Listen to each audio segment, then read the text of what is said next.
So Open Society Foundations has been around for a good almost 45, 50 years, and we are basically, I'm the first woman president. I'm from Kenya, fourth generation. I'm of Indian origin, and I now reside in the United States and also was born in London. I'm really a citizen of the world.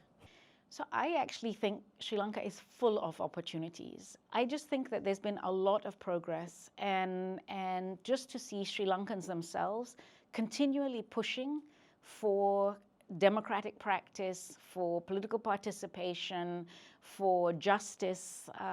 There's a lot here, and I think it's really to the credit of the Sri Lankan people how they have continued to move from a space of really conflict that we never thought we would see the end of, to a space where citizens, ordinary citizens are seizing the opportunity to be engaged, particularly young people. Binaifer Nowrojee, President of the Open Society Foundation.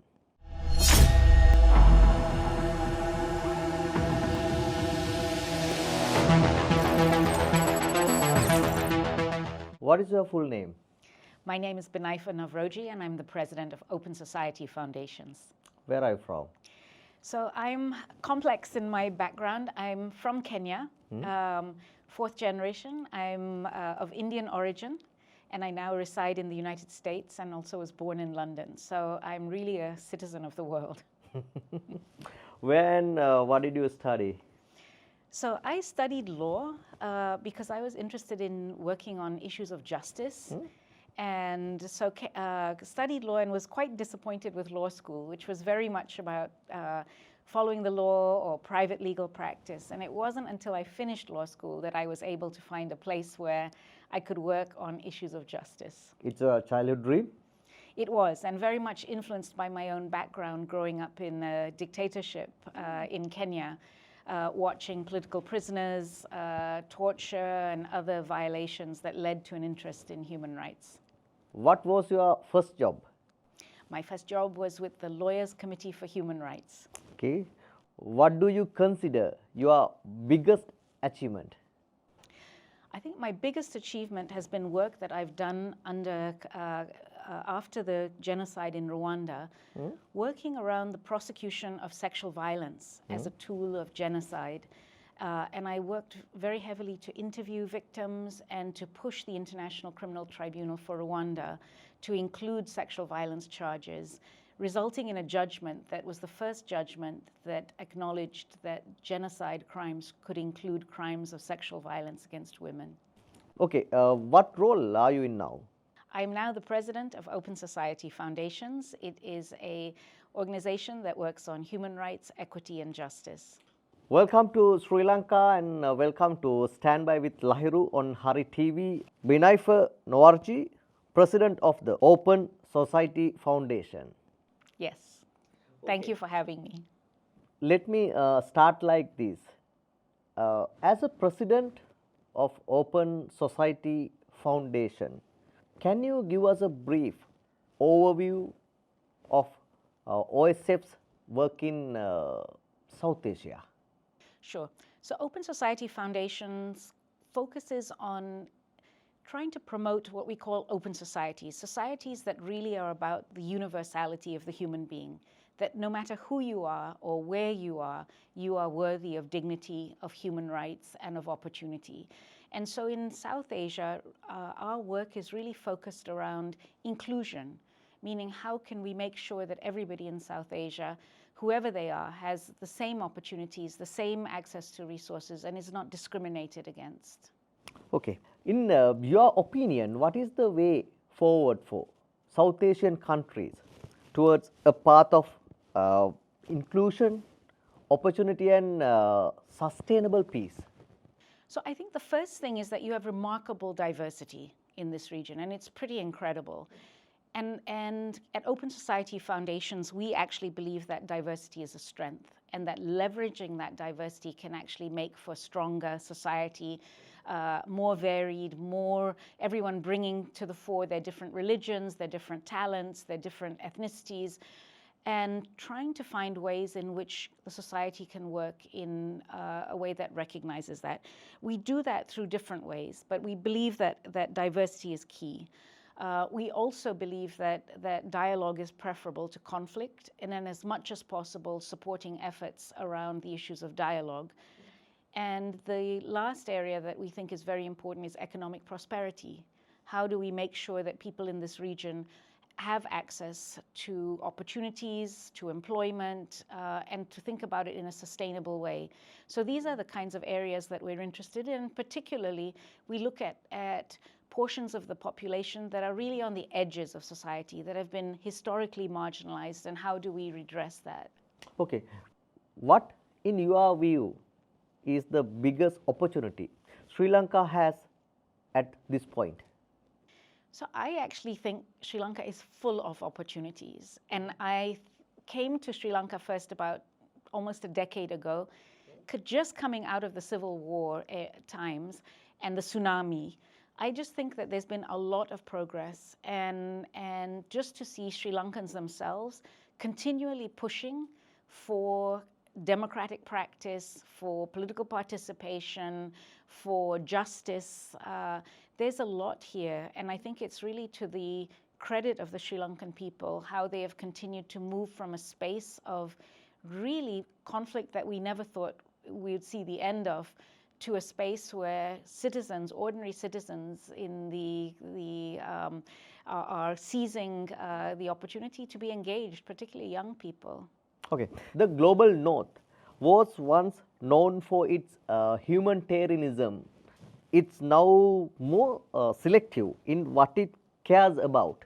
Does multilateralism still continue as a viable path forward?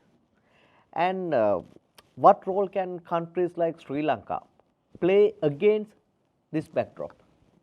So I think what we are seeing is the system that was set up, the global multilateral system that was set up after the Second World War, we're seeing the very countries that have presided over it in Europe and the US retreating from it.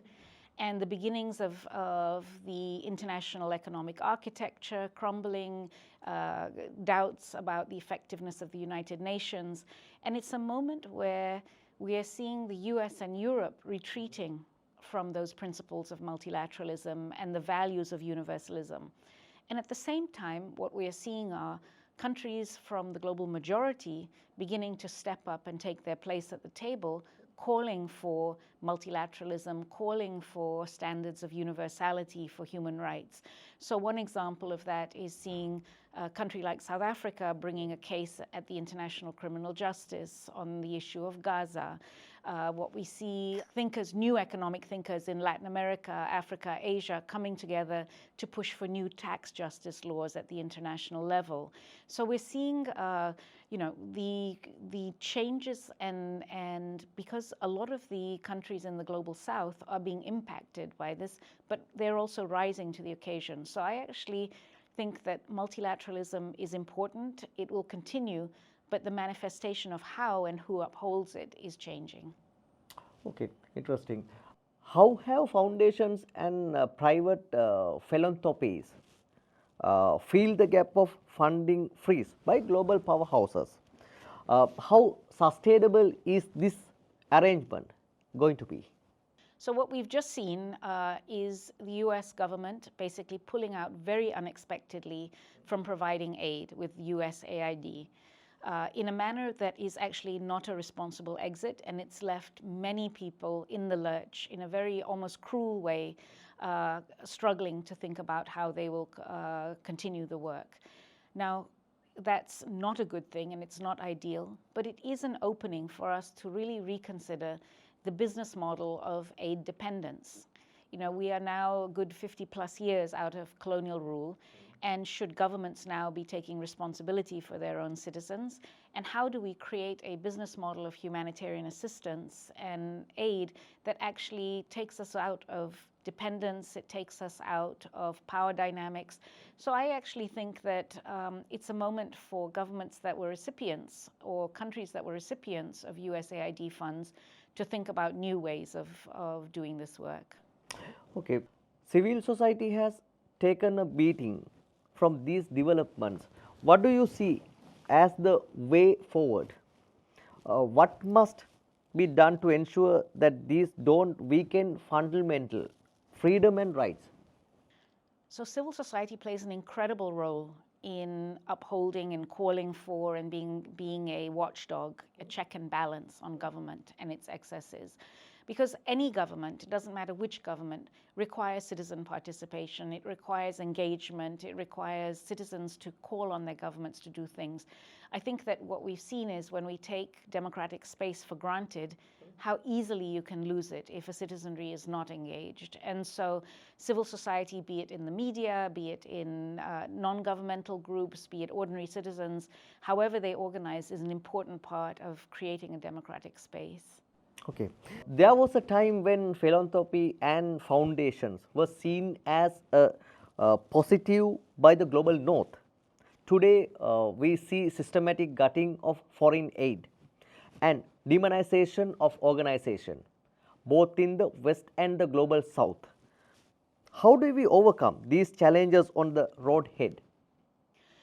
So I think in the last decade or so, what we've seen is a growing restriction on foreign funding and growing restrictions around non-governmental organizing. And those are across the world. And so what it's meant is the way in which people organized previously is now, and receiving foreign funds, is now changing and shifting. At the same time, what we're seeing is new ways of organizing coming up. And I think that when I look at the way youth are organizing in particular, it's not in that old way of setting up an NGO, getting foreign funding, organizing that way. It's quite inspiring to see this next generation who are organizing in virtual space, who are not dependent on foreign funding, who are leaderless in many ways and are still able to organize, and who are actually speaking the language of open society, calling for human rights, calling for equity, calling for justice. And these are young people, some of them who have never even seen that in their own countries, and yet they can imagine a better world. It's very inspiring. Okay, finally, what do you like to say to civil society and governments on the values of open societies and how to keep it intact? So the work of Open Society Foundations is not a complex work. What we are asking for is the simple thing, and that is all human beings are equal and should be treated with dignity and given opportunity. And where we see that not happening, we call on governments and push governments to do that. And I think that that's something that we join in with a lot of other people who are pushing for a better world in all their ways of working. And so we find it in the women's movement, we find it in indigenous rights movements, we find it in Afro-descendant movements, we find it in the north of Sri Lanka, we find calls for all of the ideas of a just society, and we partner with those people and we stand in solidarity with them wherever they are in the world. Thank you for accepting our invitation for Standby with Lahiru. Binaifer, hope you enjoyed Sri Lanka and good luck with your visit. And my final question, how has the last year been as the first woman from Global South to head OSF? So Open Society Foundations has been around for a good almost 45, 50 years, and we are basically, I'm the first woman president, and I think that I bring a different lived experience, I bring a different lens through which I see these issues, and I think that's important, and it will bring a different flavor to the way in which we do our work and the way I'm able to articulate on behalf of the organization. Thank you. Thank you.